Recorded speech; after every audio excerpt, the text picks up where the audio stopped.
the office settings, or they will be required to give a lot of money for the insurance, all sorts of that.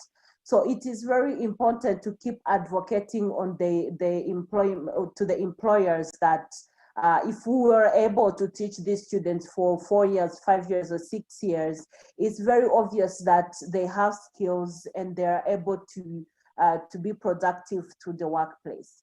Also, in the job adverts, in most cases I have seen, they make sure that the adverts are closed to all categories of people. Let's say if on your job advert you don't put that you're not discriminating, and put the job description that are really closed, that are really tied to people with disabilities to apply, then this means that already it is exclusive to people living with disabilities. So it's still small number on the employment, even though we have policies that highlight that they should be to the workplace and work like other people, but the implementation of those policies are still a huge problem. But the more we continue to advocate, the more we get people with disabilities graduate who demonstrate that they can really do the work as other people do, the more we are going to open the employers' doors to make sure that the people with disabilities are very welcomed. But at this moment, still we are having issues with the employment of people living with disabilities. Thank you. Yeah, thank you so much, Laura. Coming back to Dina. Dina, would you like to address some of the questions we're having from the participants in the chat box? I can mention some of the questions. One question from Alex is there any difference between diversity, equity, inclusion in the West as well as in Africa? So I saw that question. Okay, great.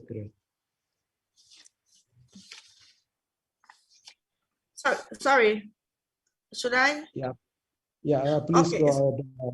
Yeah, I saw the question of whether there's difference between diversity in Africa and what is it? It's slided off my screen now. In Africa and the West. The question was, yes, the difference between DEI in the West, like Western countries, and Africa.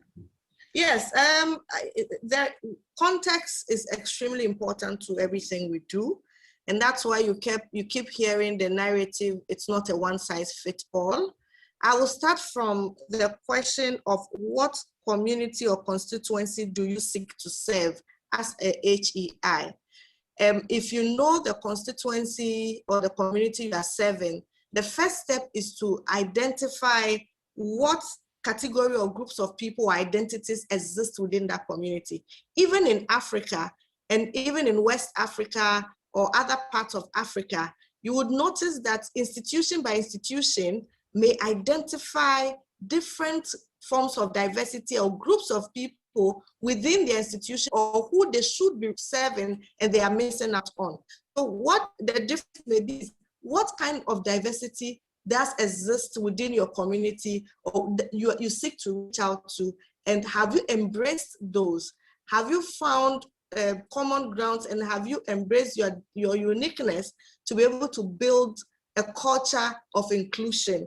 So the principles may be the same. The principle may start with identify the groups, who are the various groups, identify them, what are the, maybe it's also important to diagnose the cultural issues that build resistance, and there's no need pretending or shying away from it.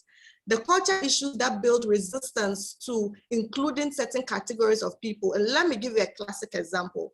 The issue of albinism, people of a different skin color or condition are particularly perceived in Africa as cursed people, cursed children, cursed human beings. So there's a lot of resistance or lack of understanding of why they are the way they are and why how to be able to integrate or work, bring them on board, because for years past, these were people who were hidden away from society. In fact, decades and centuries ago, they were killed because they were seen as strange people from